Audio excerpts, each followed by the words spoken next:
Shalom, selamat pagi Bapak Ibu Saudara dikasihi Tuhan. Kita bertemu kembali dalam acara Renungan Pagi Spiritual Life. Dan pagi hari ini kita akan merenungkan firman Tuhan yang terambil dari Markus 9 ayat 2 sampai ayat yang ke-13.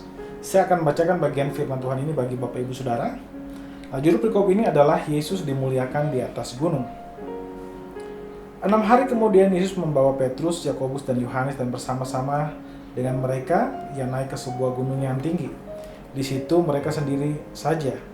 Lalu Yesus berubah rupa di depan mata mereka, dan pakaiannya sangat putih berkilat-kilat. Tidak ada seorang pun di dunia ini yang dapat mengelantang pakaian seperti itu. Maka tampaklah kepada mereka Elia bersama dengan Musa. Keduanya sedang berbicara dengan Yesus. Kata Petrus kepada Yesus, "Rabi, betapa bahagianya kami berada di tempat ini. Baiklah kami dirikan 3 kemah. Satu untuk engkau, satu untuk Musa, dan satu untuk Elia." Ia berkata demikian sebab tidak tahu apa yang harus dikatakannya, karena mereka sangat ketakutan. Maka datanglah awan menaungi mereka, dan dari dalam awan itu terdengar suara, "Inilah anak yang kukasihi, dengarkanlah dia." Dan sekonyong-konyong waktu mereka memandang sekeliling mereka, mereka tidak melihat seorang pun lagi bersama-sama mereka, kecuali Yesus seorang diri.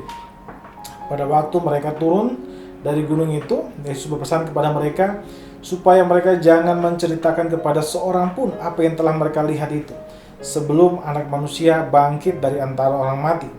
Mereka memegang pesan tadi sambil mempersoalkan di antara mereka apa yang dimaksud dengan bangkit dari antara orang mati.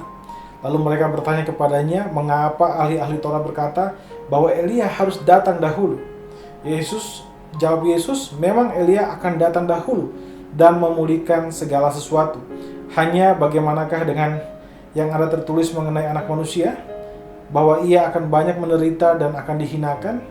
Tapi aku berkata kepadamu, memang Elia sudah datang dan orang memperlakukan dia menurut kehendak mereka, sesuai dengan yang ada tertulis tentang dia. Nah, saudara dikasih dalam Tuhan Yesus Kristus, di dalam perikop yang baru saja kita baca dijelaskan tentang peristiwa transfigurasi Kristus, di mana Yesus menyatakan kemuliaannya kepada ketiga muridnya, Petrus, Yakobus, dan Yohanes. Nah, beberapa orang menafsirkan bahwa gunung tempat Yesus menampakkan dirinya ini adalah Gunung Tabor. Beberapa yang lain berpendapat bahwa gunung ini adalah bagian dari deretan pegunungan Hermon. Nah, saudara dikasihi Tuhan,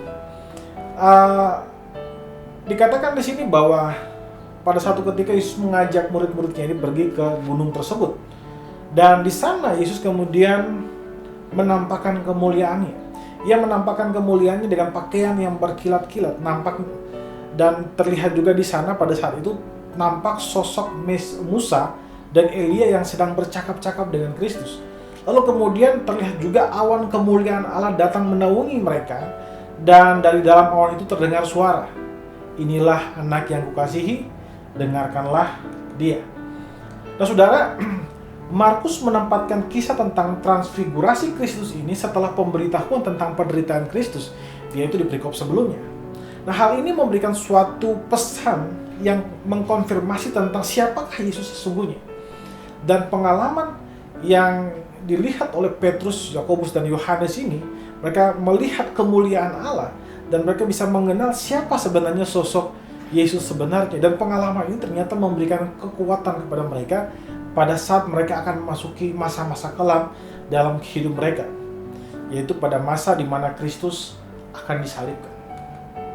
Saudara, pengalaman kita dengan Tuhan akan menguatkan iman kita pada saat kita mengalami masa-masa sulit. Karena itu penting bagi kita untuk merefleksikan perjalanan hidup kita bersama dengan Tuhan. Ingatlah bagaimana kita melihat kemuliaannya di dalam pergumulan-pergumulan kehidupan kita. Bagaimana ia menyatakan kemuliaannya kepada kita ketika ia menyembuhkan kita pada saat kita sakit. Kemudian ia memulihkan keadaan kita. Ia mengampuni dosa-dosa kita. Dan ia melepaskan kita dari segala keterikatan dosa. Saudara, hal-hal tersebut adalah hal-hal di mana Allah menampakkan kemuliaannya kepada kita. Dan ketika kita mengingat kemuliaan Allah yang nampak dari penyertaan Dia bagi kehidupan kita atau di dalam kehidupan kita sepanjang perjalanan kehidupan kita, maka pengalaman itu akan menumbuhkan iman dan akan membuat kita bertahan pada saat kita memasuki masa-masa sulit. Saudara, merefleksikan kemuliaan Allah yang Ia nyatakan di sepanjang hidup kita akan membantu kita bertahan dalam masa-masa sulit. Mari kita ambil waktu sejenak untuk renungkan firman Tuhan yang baru saja kita dengar. Saudara, apakah persoalan hidup yang sedang saudara hadapi saat ini?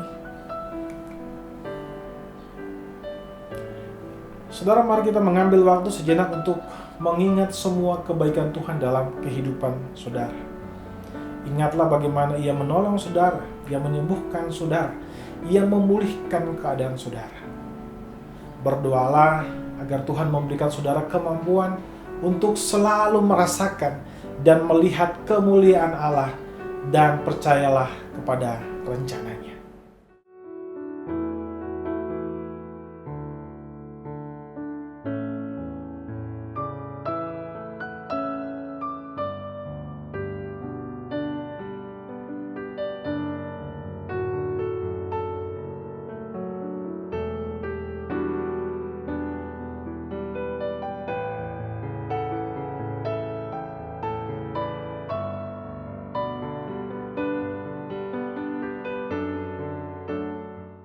Saudara, percayalah bahwa Tuhan sudah memberikan anugerah dan kekuatan bagi saudara untuk dapat percaya kepada penyertaan Allah dan hidup merasakan kemuliaan-Nya di setiap kehidupan saudara.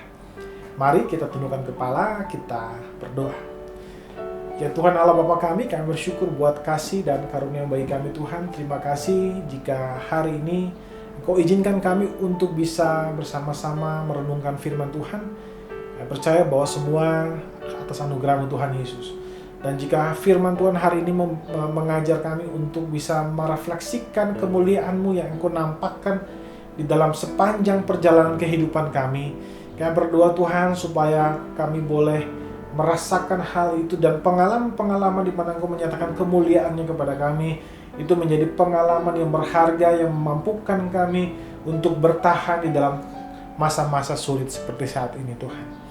Terima kasih Bapa, kami berdoa, kami serahkan kehidupan kami seluruhnya ke dalam tangan kasih dan anugerah-Mu saja.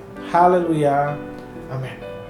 Amin. Bapak Ibu Saudara dikasih Tuhan, selamat pagi, selamat beraktivitas, dan Tuhan Yesus memberkati kita semua.